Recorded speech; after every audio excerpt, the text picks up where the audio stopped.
मध्य प्रदेश लोक सेवा आयोग के द्वारा अलग अलग जो एग्जाम आयोजित होती है उसमें जीएस के जो क्वेश्चन पूछे जाते हैं, हम लोग इस सीरीज में उन क्वेश्चंस को डिस्कस कर रहे हैं क्योंकि उन क्वेश्चंस के सिविल सर्विसेज के एग्जाम में आने की पूरी संभावना हमें देखने को मिल रही है। साथ में हम एक एग्जाम के पैटर्न को भी समझने की कोशिश कर रहे हैं। पिछली क्लास में हम लोगों ने जो असिस्टेंट प्रोफेसर के पेपर में क्वेश्चन पूछे गए थे मध्य प्रदेश के, उनको डिस्कस किया था। आज भी हम लोग असिस्टेंट प्रोफेसर के क्वेश्चन ही डिस्कस करने वाले हैं जो मध्य प्रदेश के पूछे गए थे एग्जाम में। चलिए स्टार्ट करते हैं। सबसे पहला क्वेश्चन, ये टोटल मध्य प्रदेश के क्वेश्चन हम डिस्कस कर रहे हैं पूरे कि कौन कौन से क्वेश्चंस आए थे। असिस्टेंट प्रोफेसर के एग्जाम है एमपीपीएससी, उसमें ये क्वेश्चन पूछे गए थे। 2011 की जनगणना के अनुसार मध्य प्रदेश में सबसे कम साक्षरता दर, लिटरेसी रेट सबसे कम कहां पर है? लोएस्ट लिटरेसी रेट किस जिले में है? एक अच्छा इजी क्वेश्चन था, कई बार एग्जाम में पूछ चुके हैं और आपको सेंसस या जनगणना डेमोग्राफी जो है वो डिटेल में पढ़नी ही पड़ेगी। जो मैंने आपको एक बार सिलेबस डिकोड किया था उसमें आपको बताया था कि आपको जनगणना तो डिटेल में पढ़नी पड़ेगी। एक टॉपिक जो है आपके लिए इंपॉर्टेंट है, मोस्ट इंपॉर्टेंट मान के चलिए। तो सबसे कम साक्षरता दर जो है हमें पता ही है अलीराजपुर डिस्ट्रिक्ट में है और सर्वाधिक साक्षरता जो है ये जबलपुर जिले में है। अलीराजपुर जिले में लगभग 36% के आसपास जो है वो साक्षरता दर देखने को मिलेगी। इसके बाद झाबुआ थोड़ा ज्यादा है, उससे 43% के आसपास।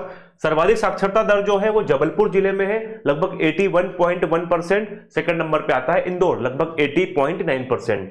अगर पुरुष साक्षरता में देखें तो फिर से अलीराजपुर जो है वो निम्न स्तर पर है और जबलपुर जो है वो टॉप पर है। अगर हम महिला साक्षरता दर में देखें तो उसमें भोपाल जो है वो टॉप पर है और फिर से अलीराजपुर जो है वो निम्न स्तर पर है। निम्न नंबर पर जिला जो आता है वो अलीराजपुर ही आता है। तो इसमें 3 क्वेश्चन बन सकते हैं आपके। सबसे अधिक साक्षरता, सबसे कम, पुरुष में सर्वाधिक, पुरुष में सबसे कम, महिला में सर्वाधिक, महिला में सबसे कम। तो ये साक्षरता के ऊपर इंपॉर्टेंट क्वेश्चन, एक इजी क्वेश्चन था। बुंदेला विद्रोह के समय अवधि है, the time period of Bundela revolt is, एक इजी क्वेश्चन है ये भी। हमारे मध्य प्रदेश का एक प्रमुख विद्रोह 1857 की क्रांति के पहले का अगर हम विद्रोह देखें, सबसे बड़ा विद्रोह यही माना जाएगा मध्य प्रदेश में। 1842-43 में ये स्टार्ट होता है, 1842-43 में।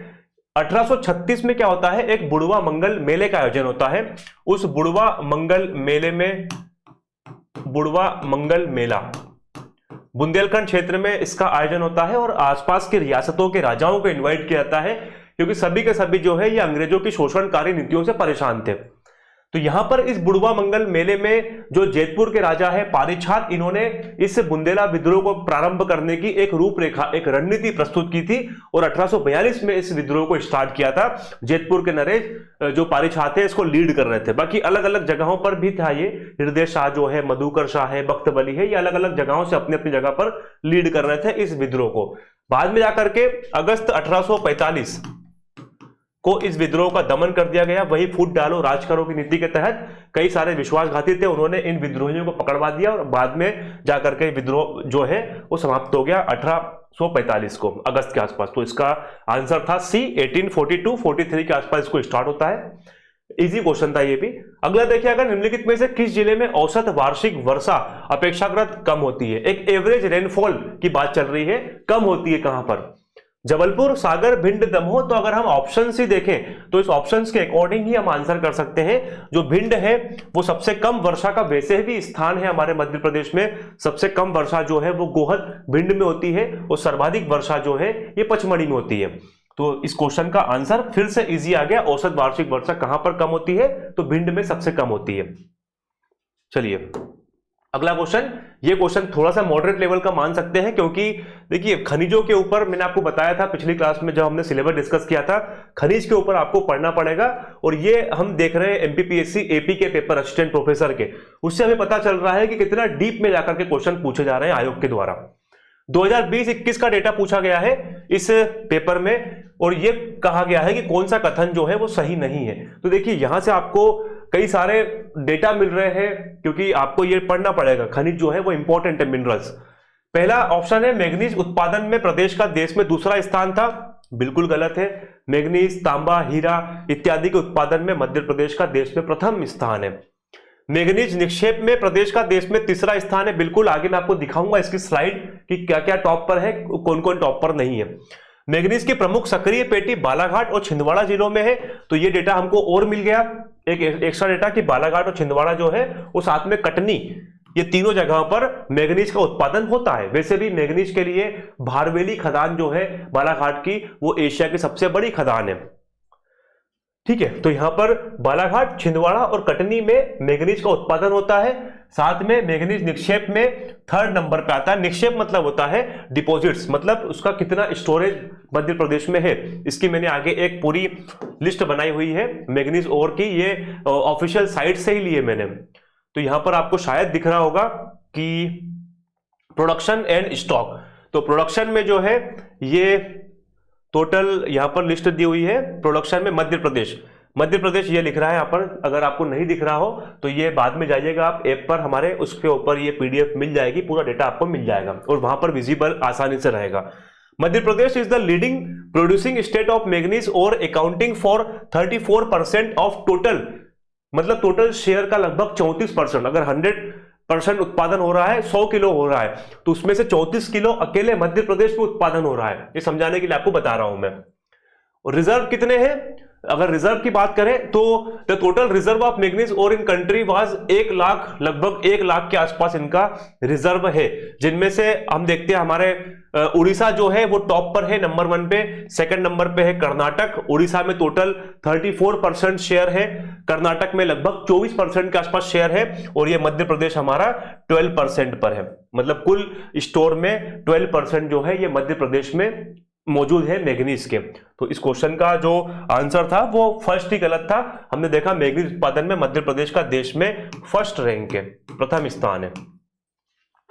ठीक है, चलिए अगर देखें हम लोग अगला क्वेश्चन, एक इंपॉर्टेंट क्वेश्चन था और इसका आंसर जो था वो ए आएगा। चलिए अगला क्वेश्चन देखें, ये आपको लिस्ट मिल जाएगी वहां पर। निम्नलिखित में से कौन सी सिंचाई परियोजना नर्मदा बेसिन में स्थित नहीं है? देखिए जो पिछला हमने पीवाई को डिस्कस किया था उसमें भी नर्मदा बेसिन का क्वेश्चन आया था, और ये वाला जो पेपर है उसमें भी नर्मदा बेसिन के ऊपर क्वेश्चन आ गया। उस टाइम पर संजय सरोवर के ऊपर पूछा गया था, बेनगंगा नदी के ऊपर। यहां पर सेम नर्मदा बेसिन में स्थित नहीं क्वेश्चन पूछ गया। कोलार परियोजना जो है ये सीहोर में है, और ये नर्मदा की सहायक नदी है, बिल्कुल ये नर्मदा के बेसिन में है। बरगी परियोजना जो है जबलपुर में है, रानी अवंतीबाई सागर इसको परियोजना के नाम से भी जानते हैं। बरगी गांव जबलपुर में। मान परियोजना जो है ये धार में है, मान नदी के ऊपर, इसके बारे में पिछले एग्जाम में भी आया था पीवाईक्यू में। राजघाट परियोजना जो है ये इस क्वेश्चन का आंसर आएगा। राजघाट परियोजना जो है ये बेतवा नदी के ऊपर स्थित है, और बेतवा नदी जो है मतलब ललितपुर यूपी के आसपास ये बांध बना हुआ है, और ये उत्तर के क्षेत्र में आ गया। तो नर्मदा बेसिन में राजघाट परियोजना जो है ये शामिल नहीं है, बाकी तीनों परियोजनाएं जो है शामिल है। एक इजी क्वेश्चन था ये वाला फिर से। चलिए अगला क्वेश्चन फिर से आ गया, तांबे यानी कॉपर के ऊपर क्वेश्चन आ गया। ये खनिज के ऊपर फिर से क्वेश्चन रिपीट कर दिया, और हमको जैसा क्वेश्चन मैग्नीज का पूछा था उसी प्रकार से ये क्वेश्चन देखने को मिल रहा है। 2020-21 में मध्य प्रदेश का तांबा उत्पादन में देश में प्रथम स्थान है। बिल्कुल, यहां पर भी अगेन सही नहीं के ऊपर पूछा गया है। तांबा निक्षेप में प्रदेश का देश में प्रथम स्थान है। निक्षेप डिपॉजिट्स के मामले में प्रथम स्थान नहीं है। तांबे का मुख्य सक्रिय पेटी बालाघाट जिले में स्थित है। बिल्कुल, बालाघाट में जो मलाजखंड वगैरह है ये फेमस है तांबे के लिए। सीधी एवं जबलपुर जिले में तांबे के छोटे भंडार है। बिल्कुल, सीधी और जबलपुर जिले में भी तांबे के छोटे भंडार है। तांबा के डिपॉजिट्स के मामले में देश में प्रथम स्थान पर उड़ीसा है। यहां पर जो क्वेश्चन में आया है मध्य प्रदेश, ये नहीं आएगा। यहां पर अगर आप देखें प्रोडक्शन एंड प्राइसेस, ठीक है, कॉपर और, तो यहां पर रिजर्व एंड ये लिखा हुआ है। अगर आपको विजिबल नहीं हो तो आप ऐप पर जाइएगा, आपको इसका पूरा डेटा मिल जाएगा। ये प्रोडक्शन के ऊपर लिखा हुआ है, सबसे नंबर 1 पे है मध्य प्रदेश इस डेटा के रिकॉर्डिंग के अकॉर्डिंग। ठीक है, largest recurrent location of copper और इन, ठीक है, ये आप लोग पढ़ लीजिएगा, थोड़ा सा डेटा पूरा यहाँ पर लिखा हुआ है। हम इसके ऊपर समय नहीं खर्च करते हैं, हम सीधा आगे जंप करते हैं। तो देश में प्रथम स्थान पर ये वाला जो स्टेटमेंट है वो गलत है। तांबे के डिपॉजिट्स के मामले में नंबर 1 पे मध्य प्रदेश नहीं है। चलिए अगला, मध्य प्रदेश सरकार की बाल शक्ति योजना, देखिए स्कीम के ऊपर क्वेश्चन पूछा गया है, और किस विभाग के द्वारा। देखिए पिछले वाले जो पीवाई को डिस्कस किए थे उसमें हमने देखा था कि वो पूछा गया था पात्रता के ऊपर, कितनी पात्रता है, 18 से 45 वाला हमने देखा था साल। यहां पर पूछा है योजना किस विभाग के द्वारा संचालित की जा रही है। तो बाल शक्ति योजना, इस शक्ति बाल शक्ति योजना का मुख्य उद्देश्य था जो माल न्यूट्रिशन है ग्रेड 3 ग्रेड 4 कैटेगरी के, मतलब जो कुपोषण होते हैं ग्रेड 3 ग्रेड 4 कैटेगरी के, उन कुपोषण को कम करना, 1% की रेट से कम करना इस योजना का मुख्य उद्देश्य है। और ये योजना स्टार्ट की गई थी लोक स्वास्थ्य एवं परिवार कल्याण विभाग, public health and family welfare department के द्वारा इसको स्टार्ट किया गया था। तो ए इस क्वेश्चन का राइट आंसर रहेगा। अगर आपको ऑप्शंस देख के लग रहा होगा तो कई लोगों ने इसको महिला और बाल विकास विभाग टिक किया होगा, लेकिन राइट आंसर रहेगा लोक स्वास्थ्य और परिवार कल्याण विभाग के द्वारा 2008 के आसपास इसको स्टार्ट किया गया था। अगला क्वेश्चन, निम्नलिखित में से कौन मध्य प्रदेश सरकार की नंदीशाला योजना के लिए पात्र है? देखिए एक फिर से योजना के ऊपर क्वेश्चन और योजना के ऊपर पात्रता के ऊपर क्वेश्चन पूछ लिया है। नंदीशाला योजना, अगर हम ऑप्शंस पढ़े तो पशुपालक जिनके पास पर्याप्त कृषि भूमि है और उसके साथ न्यूनतम 15 गोवंशीय पशुधन है, यानी 15 केटल है, साथ में एग्रीकल्चर एडेक्वाइट एग्रीकल्चर लैंड भी है, तो ये ऑप्शन हमको गलत देखने को मिल रहा है। पशुपालक जिनके पास कृषि भूमि नहीं है लेकिन 20 या अधिक पशु है, 20 से ज्यादा उनके पास में पशु है लेकिन उनके पास में कृषि योग्य भूमि नहीं है, तो ये ऑप्शन तो ठीक है, मतलब इस क्वेश्चन का जो आंसर आएगा वो बी आएगा। यहां पर 15 गोवंशीय पशुधन नहीं है, यहां पर 5 आएगा, 5 काऊ या केटल्स वगैरह, 5 जो है उनके पास गाय होनी चाहिए कम से कम, और साथ में एक पर्याप्त एडेक्वाइट कृषि योग्य भूमि होनी चाहिए नंदीशाला योजना में। तो ध्यान रखना यहां पर 15 नहीं है, यहां पर 5 है।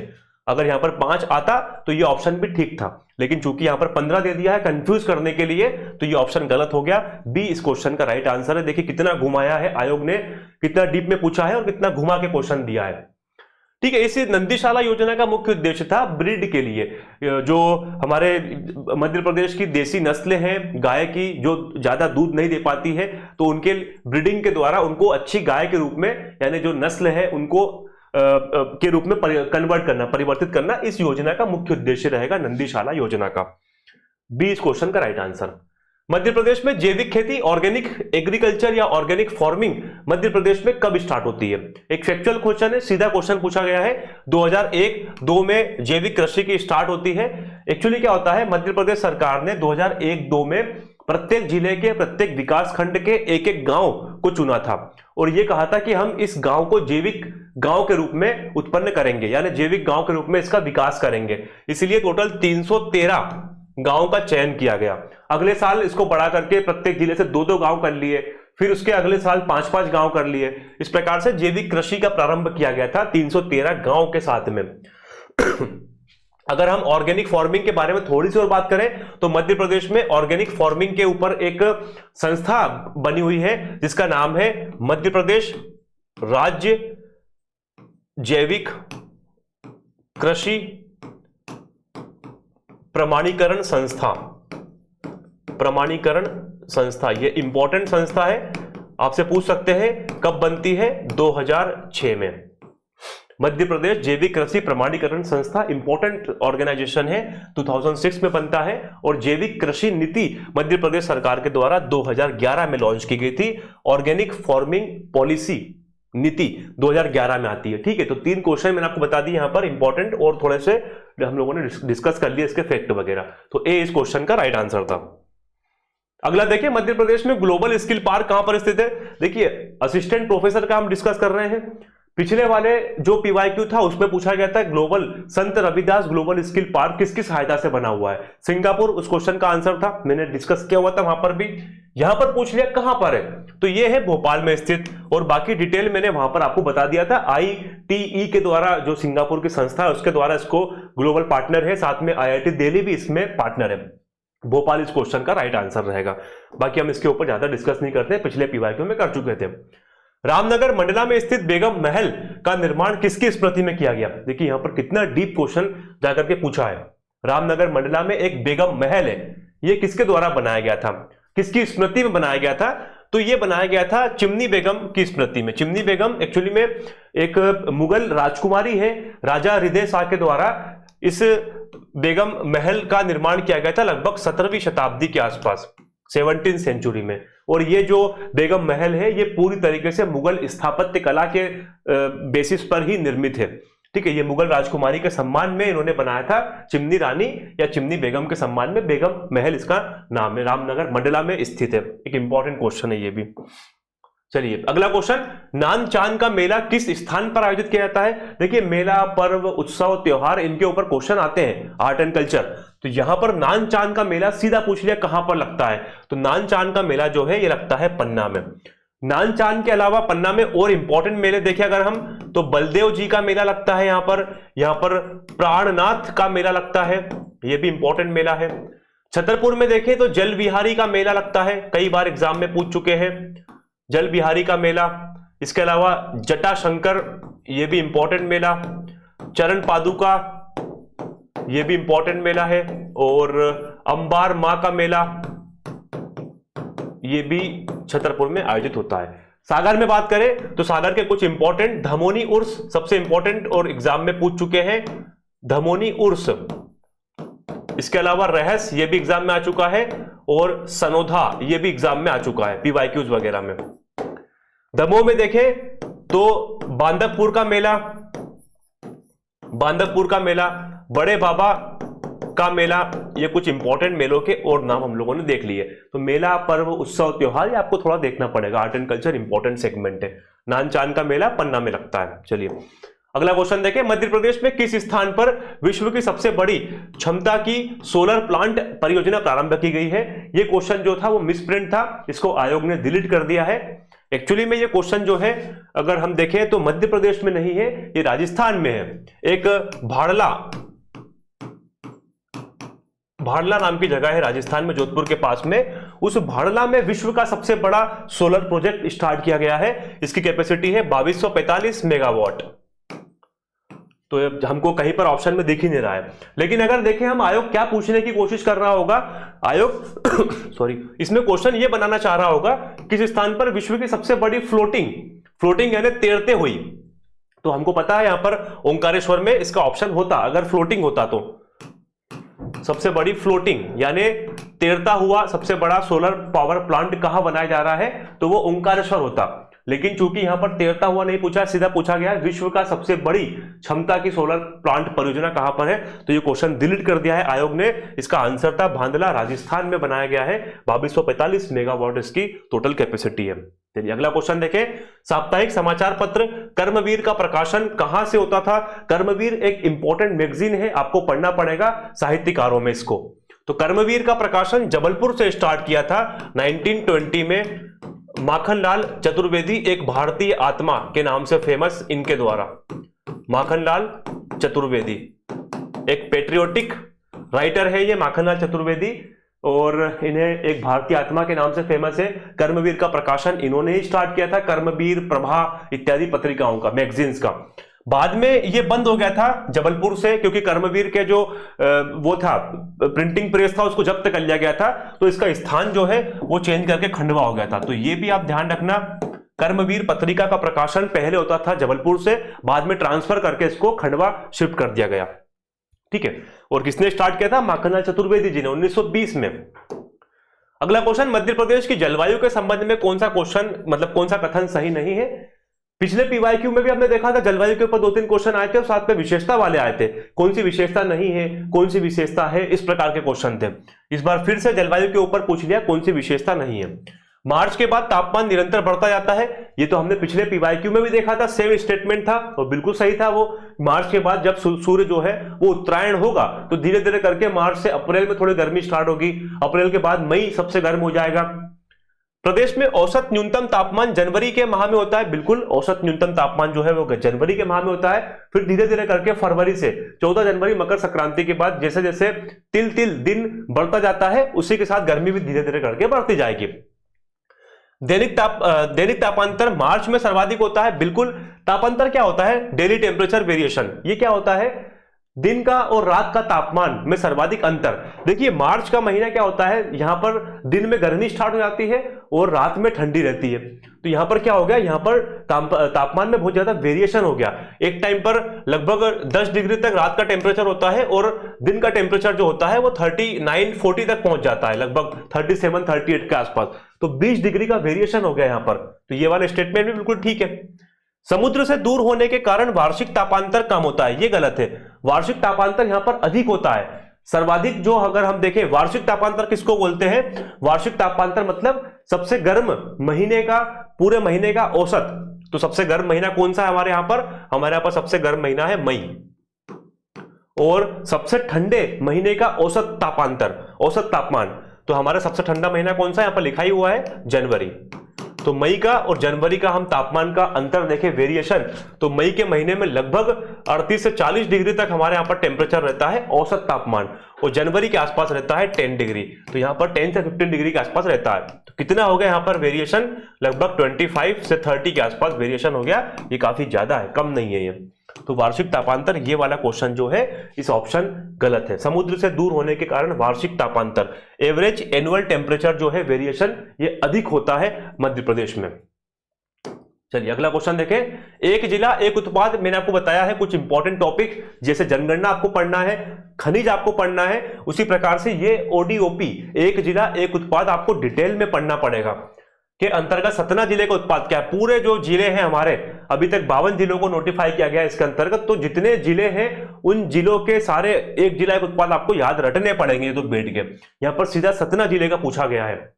अगली बार हो सकता है किसी और जिले का पूछ लें। सतना जिले का जो है ये टमाटर, टोमेटो देखने को हमें मिलेगा। बाकी मैंने यहां पर लिस्ट भी मेंशन कर दी है, जैसे श्योपुर का है गुआवा, मुरैना का मस्टर्ड, भिंड का मस्टर्ड, ग्वालियर का सैंडस्टोन टाइल्स, शिवपुरी का cloth jacket, coriander seed, Chanderi handloom, wooden furniture. यहां पर पूरी लिस्ट दी हुई है। अगर आपको विजिबल नहीं हो तो कोई बात नहीं, जब पीडीएफ डाउनलोड होगी, पीडीएफ अपलोड होगी तो आप इसको डाउनलोड करके देख लीजिएगा। टोटल यहां पर 52 जो है ये बताए गए हैं, अलग अलग डिस्ट्रिक्ट्स के कौन कौन से ओडीओपी है। ठीक है, चलिए अगला question. George castle Madhya Pradesh के किस राष्ट्रीय उद्यान में है। एक इजी क्वेश्चन है, क्योंकि हम जब राष्ट्रीय उद्यान पढ़ते हैं तो उसमें जॉर्ज कैसल एक इंपॉर्टेंट जगह है, एक इंपॉर्टेंट प्लेस है विजिट करने के लिए। तो माधव राष्ट्रीय उद्यान इस क्वेश्चन का आंसर होगा।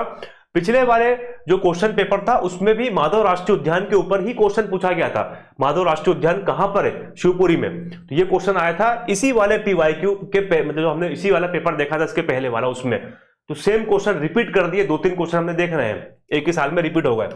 माधव राष्ट्रीय उद्यान जो है ये, इसमें है जॉर्ज कैसल भवन। जब किंग जॉर्ज 5 आए थे इंडिया, तब वो गए थे शिवपुरी के बेल्ट में एरिया में एक टाइगर का शिकार करने के लिए। तो माधवराव सिंधिया ने 1911 में इसका निर्माण किया था, लेकिन जिसके लिए बनाया था इस भवन को, वही व्यक्ति उस किले में कभी नहीं आया, क्योंकि उन्होंने रास्ते में ही उसका शिकार कर लिया बाघ का, और वो टाइगर का शिकार करने के लिए ही आ रहे थे यहाँ पर। जब उन्होंने रास्ते में शिकार कर लिया तो इस जगह पर आने की उनको जरूरत ही नहीं पड़ी। ठीक है, तो जॉर्ज कैसल भवन कहां पर है, माधव राष्ट्रीय उद्यान में। माधवराव सिंधिया के द्वारा 1911 में इसका निर्माण स्टार्ट कराया गया था। एक इजी क्वेश्चन था, सीधा फैक्चुअल क्वेश्चन था। भारत वन की दशा रिपोर्ट 2021 के अनुसार निम्नलिखित में से कौन से जिले में वन आवरण 33% के से कम है। यहां पर पूछा गया है फॉरेस्ट कवर के बारे में, बिलो 33% ऑफ द जियोग्राफिकल, भौगोलिक क्षेत्रफल के प्रतिशत के हिसाब से। अगर देखें हम 2021 की रिपोर्ट के आधार पर, तो बैतूल जो है ये 33% से अधिक है, छिंदवाड़ा जो है ये भी 33% से अधिक है, दमोह जो है ये भी है, छतरपुर जो है ये 33% से कम है। देखिए कुछ आपको फैक्चुअल चीजें याद करनी पड़ेंगी, जैसे अगर देखें हम वनावरण 50% से ज्यादा, 50% से ज्यादा जो है वो 2 जगह पर है, बालाघाट और श्योपुर। ये 2 जगह पर फॉरेस्ट कवर जो है ये 50% से ज्यादा है। 33% से ज्यादा जो है ये 14 जिलों में है, 14 डिस्ट्रिक्ट्स में है, जिसमें से बैतूल, छिंदवाड़ा, दमोह, ये कुछ जिले, श्योपुर, बालाघाट, ये इस प्रकार के जिले, मंडला, डिंडोरी, ये जिले आते हैं इसमें, जहां पर 33% से ज्यादा वनावरण है। और छतरपुर में लगभग 20% के आसपास फॉरेस्ट कवर है। इस क्वेश्चन का आंसर आएगा बी। एक डीप में क्वेश्चन पूछा गया था, लेकिन अगर आप कॉमन सेंस का यूज करते तो इस क्वेश्चन का आंसर कर सकते थे बिना पढ़े भी, क्योंकि बैतूल जो है ये अच्छा खासा एरिया, जंगल, यहाँ पर बहुत सारे फॉरेस्ट, छिंदवाड़ा में भी फॉरेस्ट है, दमोह भी सागर के पास लगा हुआ है, और सागर जो है तेंदुपत्ता के लिए फेमस है। तो अगेन फिर से यहाँ पर क्या हो गया, जो फॉरेस्ट मतलब वन जो है यहाँ पे भी हो गए। छतरपुर जो हो गया ये बुंदेलखंड रीजन का ऊपरी पोर्शन हो गया, यहाँ पर थोड़े से वन की मात्रा हमें कम देखने को मिलेगी। तो ये कॉमन सेंस का यूज करके आप इस क्वेश्चन का आंसर कर सकते थे, इजी क्वेश्चन था। अगला है निम्नलिखित में से कौन नर्मदा नदी के दक्षिण में स्थित है। एक कॉन्सेप्ट का यूज करने वाला क्वेश्चन पूछ लिया गया है। पिछली बार विंध्याचल के ऊपर पूछे गए थे, सतपुड़ा के ऊपर क्वेश्चन आए थे, इस बार नर्मदा नदी के दक्षिण के ऊपर क्वेश्चन पूछ लिया गया है। दक्षिण में कौन है? अगर आपको लोकेशन पता है तो आप इस क्वेश्चन का आंसर इजीली कर देते। अगर हम इसको समझने की कोशिश करें थोड़ा सा मैप पर, कॉन्सेप्चुअली क्वेश्चन था, एक इजी क्वेश्चन था, ज्यादा टफ क्वेश्चन नहीं है। अगर हम देखें तो नर्मदा नदी कहां पर बह रही है? अनूपपुर अमरकंटक से निकल रही है और इस प्रकार से जाकर के गुजरात में खेम्बे में गिर रही है।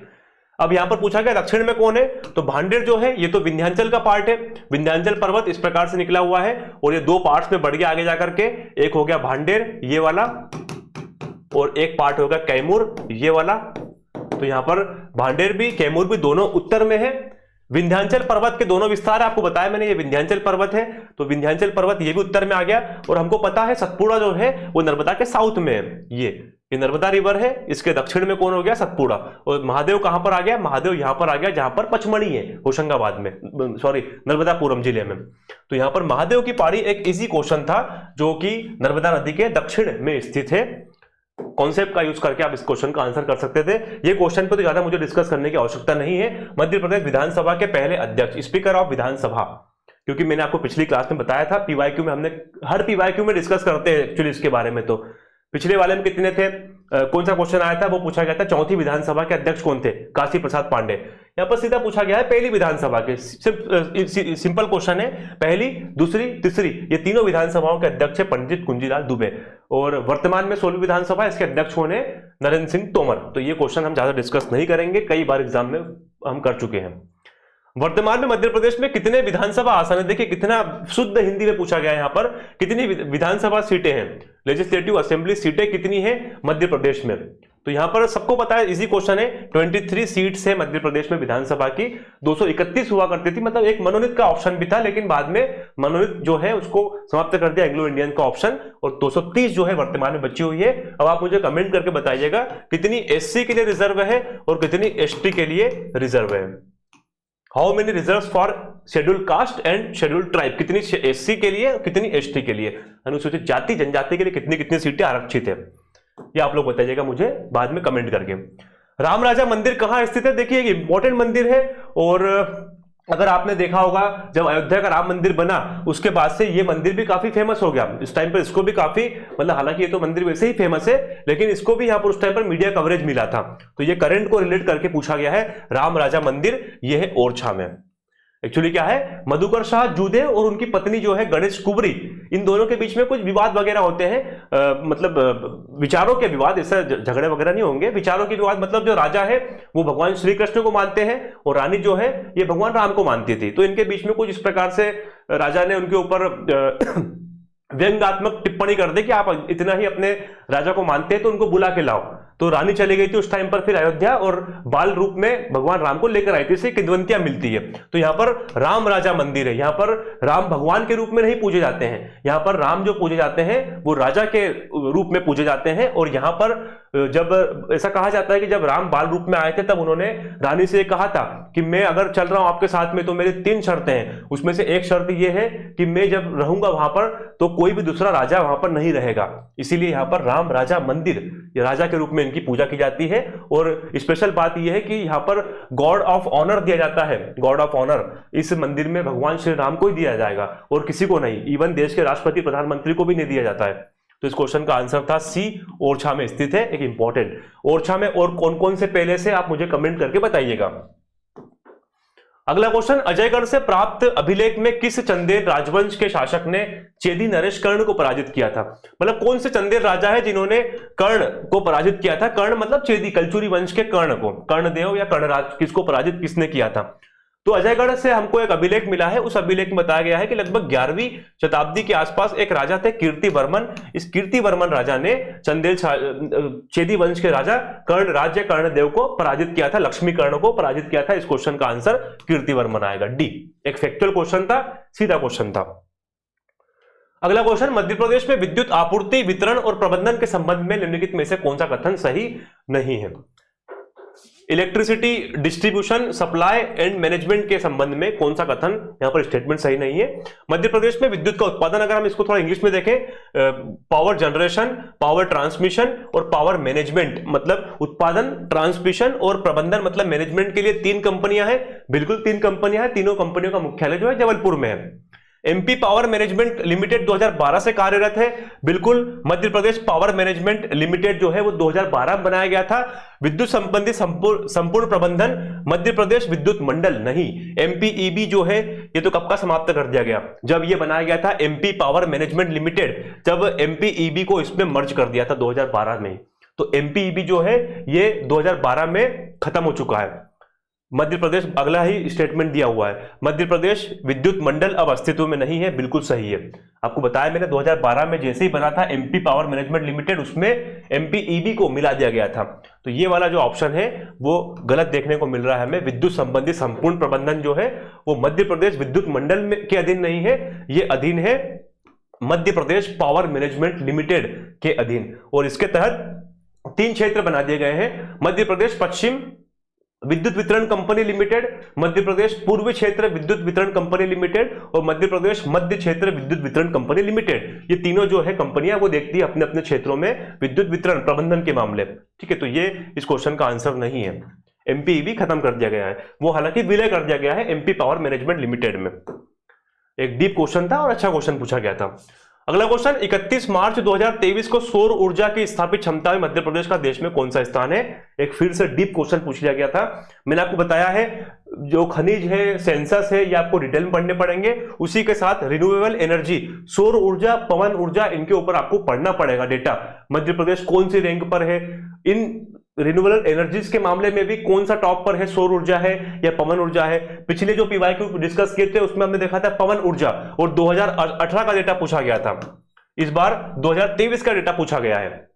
तो सौर ऊर्जा के मामले में मध्य प्रदेश जो है वो भारत में कौन से नंबर पर है, 8वें नंबर पर है, 8th नंबर पर। ठीक है, अगर हम देखें यहां पर डेटा, तो ये रिपोर्ट यहां पर दिख रही है। कैपेसिटी जो है 30 जून 2023 तक की है ये, तो लगभग सितंबर तक का डेटा पूछा गया है, सॉरी मार्च तक का। तो ठीक है, जून में ये रिपोर्ट आती है। सबसे टॉप पर जो रहेगा वो राजस्थान, ये आपको दिख रहा होगा, शायद नहीं दिख रहा होगा तो आप बाद में देख लीजिएगा।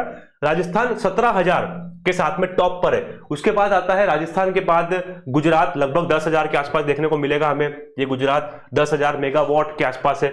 इसके बाद गुजरात के बाद 9,000 के आसपास हमें देखने को मिलेगा कर्नाटक 3rd नंबर पे।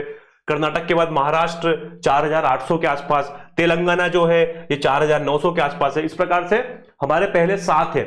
मध्य प्रदेश जो है वो 3,200 के आसपास है। ये मध्य प्रदेश 3,021.57 के आसपास लैंड करता है मेगावाट। और मैंने आपको पिछले जो पीवाईक्यू दिए थे उसमें भी ये ऑलरेडी अपलोडेड था, उसमें आप देखिएगा 3021 या 3022 लिखा हुआ था मेगावाट के साथ। मध्य प्रदेश जो है वो 8वें नंबर पर है देश में। तो इस क्वेश्चन का आंसर होगा 8वां, 8th रैंक है मध्य प्रदेश की सोलर पावर के मामले में। अगला क्वेश्चन, भारत का प्रथम greenfield SEZ special economic zone कहां पर स्थित है। फैक्चुअल क्वेश्चन है, सीधा क्वेश्चन है। अगर आपको नहीं भी पता हो तो पीतमपुर, जैसे हमको नाम से देखने को मिल रहा है, पहला ड्राई पोर्ट और सबसे इंपॉर्टेंट जो है इंडस्ट्रियल प्लेस, इंडस्ट्रियल हब है, ये पीतमपुर धार जिले में स्थित है। और यहीं पर SEZ special economic zone, special economic zone मतलब यहां पर कंपनी स्टार्ट होंगी तो उनको कुछ छूट मिलेंगी सरकार के द्वारा, उनको सिंगल डोर से या वन विंडो से आपको सारी सुविधाएं मिलेंगी। साथ में आपको हम कुछ ग्रांट वगैरह देंगे, अनुदान वगैरह देंगे। पीतमपुर में इसकी स्थापना की गई थी। पहला ग्रीनफील्ड, इजी क्वेश्चन था, स्ट्रेट फॉरवर्ड सीधा क्वेश्चन था। प्रसिद्ध क्रांतिकारी गंजन सिंह कोरको का संबंध किस क्षेत्र से है। गंजन सिंह कोरको जो है ये 1930 में जब जंगल सत्याग्रह हुआ था तो जंगल सत्याग्रह के प्रमुख के रूप में कार्य करते हैं ये। बैतूल इसका ऑप्शन रहेगा, आंसर सही रहेगा बिल्कुल। बैतूल में गंजन सिंह कोरको, सीधा क्वेश्चन था, इजी क्वेश्चन था। जब जंगल सत्याग्रह हुआ था तो जंगल सत्याग्रह में लीड किया गया था गंजन सिंह कोरको के द्वारा और ये बैतूल के निवासी है। एक इजी क्वेश्चन है। ठीक है, चलिए अगला क्वेश्चन है, निम्नलिखित में से कौन सा बांध बंजर नदी की सहायक नदी पर बना हुआ है। देखिए, अगर आपको बंजर नदी नहीं याद आ रही है कि नदी कहां बहती है, वैसे आपको पता होगा कान्हा नेशनल पार्क आप पढ़ते हैं, कान्हा राष्ट्रीय उद्यान। तो कान्हा राष्ट्रीय उद्यान में एक प्रमुख नदी है कान्हा राष्ट्रीय उद्यान, और इसके बारे में हम पढ़ते हैं बंजर नदी। कान्हा राष्ट्रीय उद्यान में एक नदी बहती है, बंजर नदी, और इस नदी को बोला जाता है the lifeline of Kanha national park. अब अगर हम इसको रिलेट करें, अगर हमको नहीं पता कि कहां कहां पर क्या क्या है, अगर हमको नहीं आ रहा है, सुक्ता परियोजना कहां पर है, मैंने आपको पिछले क्लास में बताया था, पिछले पीवाईक्यू में, यह है बुरहानपुर में, सुक्ता नदी के ऊपर, भगवंत सागर परियोजना के नाम से भी इसको पुकारते हैं। तो ये कहां पर हो गई, ये हो गई बुरहानपुर में। पुनासा कहां पर हो गई, पुनासा खंडवा में हो गई। मटियारी कहां पर हो गई, मटियारी मंडला में हो गई। और महेश्वर कहां पर है, खरगोन में है महेश्वर। तो अब कान्हा राष्ट्रीय उद्यान कहां पर है, कान्हा राष्ट्रीय उद्यान उमरिया, मंडला, डिंडोरी, यही वाले बेल्ट में है। तो अब हमको कहां पर देखने को मिल रही है, सुक्ता खंडवा तो जाएंगे नहीं है, बुरहानपुर, पुनासा खंडवा, महेश्वर, खरगोन, ये तो पश्चिमी का एरिया हो गया। और मटियारी जो है ये पूर्व में है, मंडला में। तो ऑब्वियस ही बात है, इस क्वेश्चन का आंसर आएगा बी। मटियारी नदी जो है ये बंजर नदी की सहायक नदी है, इसके ऊपर मटियारी डैम बना हुआ है मंडला जिले में। इस क्वेश्चन का आंसर आएगा बी। एक इजी क्वेश्चन था, मतलब इजी तो नहीं बोल सकते, लेकिन कॉमन सेंस का यूज करके आपको अगर इनकी लोकेशंस पता थी तो इनकी लोकेशंस के अकॉर्डिंग आप एलिमिनेशन प्रोसेस के थ्रू इसका आंसर निकाल सकते थे। तो ये कुछ ट्रिक्स होती है एग्जाम के क्वेश्चंस को करने की। जैसे मसाणिया गीत जो है, ये मृत्यु गीत का प्रचलन किस क्षेत्र में है। मसाणिया गीत अगर हम देखें, ये आर्ट एंड कल्चर, अगेन लोकगीत, लोक कला, लोक नाट्य, लोक चित्रकलाएं, ये आपको पढ़नी पड़ेगी डिटेल में। तो मसाणिया गीत जो है ये निमाड़ के क्षेत्र में फेमस है। निमाड़ के क्षेत्र में इसके अलावा कलंगी तुर्रा भी है, गरबा, गरबी, गबलन, नागपंथी, संत सिंगाजी, निर्गुणिया, ये कुछ लोक गीत है। और नाम से हमें पता चल रहा है मसाणिया ये मृत्यु परक गीत है। जो निमाड़ में शमशान घाट है इसको मसाण बोलते हैं, मसाणा बोलते हैं।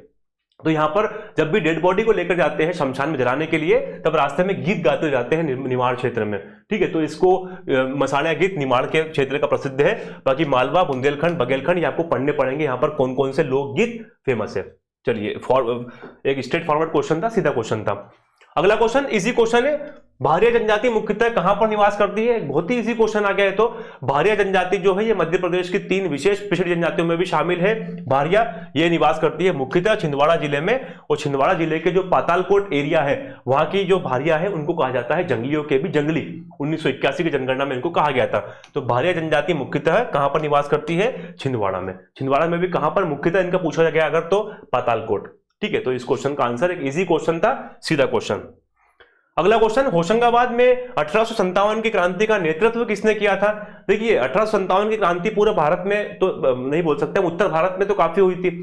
उत्तर भारत में हमारे होशंगाबाद जो है उस टाइम पर नर्मदापुर, मतलब होशंगाबाद नाम था उसका, तो होशंगाबाद में भी इसको लीड किया था, होशंगाबाद में भी इसका उपजा था। तो यहां पर होशंगाबाद में नेमावर के एक क्षेत्र में एक राघवगढ़ रियासत रहेगी। छोटी रियासत है, ज्यादा बड़ी रियासत नहीं है, लगभग 22 गांव की रियासत है। तो राघवगढ़ रियासत के राजा थे, ठाकुर थे, उनका नाम था ठाकुर दौलत सिंह। ये ठाकुर दौलत सिंह ने इसको स्टार्ट किया था, होशंगाबाद जिले में इसका नेतृत्व किया था। बाद में रुकमांद राय के द्वारा गद्दारी कर दी गई और इनको ठाकुर दौलत सिंह को अरेस्ट कर लिया। साथ में इनके सहायक जो है इनके नाम है भगवान सिंह, इनके साथ में ये भी थे भगवान सिंह और रघुनाथ सिंह। और गद्दारी किसने की थी, रुकमांगद राय, रुकमांगद राय, इनके द्वारा गद्दारी कर दी गई और इनको पकड़वा दिया गया। बाद में जो ठाकुर दौलत सिंह है इनको अरेस्ट कर लिया, बाद में इन्होंने जहर खा करके सुसाइड कर, मतलब शहीद हो गए थे ये। तो इस क्वेश्चन का आंसर था बी, ठाकुर दौलत सिंह। 1857 क्रांति का नेतृत्व दौलत सिंह के द्वारा किया गया था। कहां के निवासी थे ये, निवासी थे देवास के, यानी नेमावर के राघवगढ़ जो रियासत है उसके राजा थे ठाकुर दौलत सिंह। ठीक है, तो इस प्रकार से हमने टोटल क्वेश्चंस देखे हैं। 50 क्वेश्चन ही पूछे जाते थे असिस्टेंट प्रोफेसर के एग्जाम में, जिसमें से लगभग 40 के आसपास क्वेश्चन जो है ये मध्य प्रदेश के रहते हैं। इससे आपको पता चलता है, एक आइडिया मिलता है कि आपको क्या पढ़ना है, कितना डीप में जाकर के पढ़ना है, कौन से इंपॉर्टेंट टॉपिक्स पढ़ना है। इसके आधार पर हम पता लगा रहे हैं कि कौन कौन से इंपॉर्टेंट टॉपिक्स से हमें पढ़ना है। और ये क्वेश्चन आपको रिपीट देखने को मिलेंगे ही मिलेंगे हमारे सिविल सर्विसेज के पेपर में, एग्जाम में। चलिए, अगर आप लोगों को लेक्चर पसंद आया हो तो इसे लाइक कीजिएगा, अपने मित्रों के साथ में शेयर कीजिएगा। मिलेंगे अगले पीवाईक्यू सेशन में अभिमन्यु बैच में फिर से। थैंक यू, जय हिंद, जय भारत।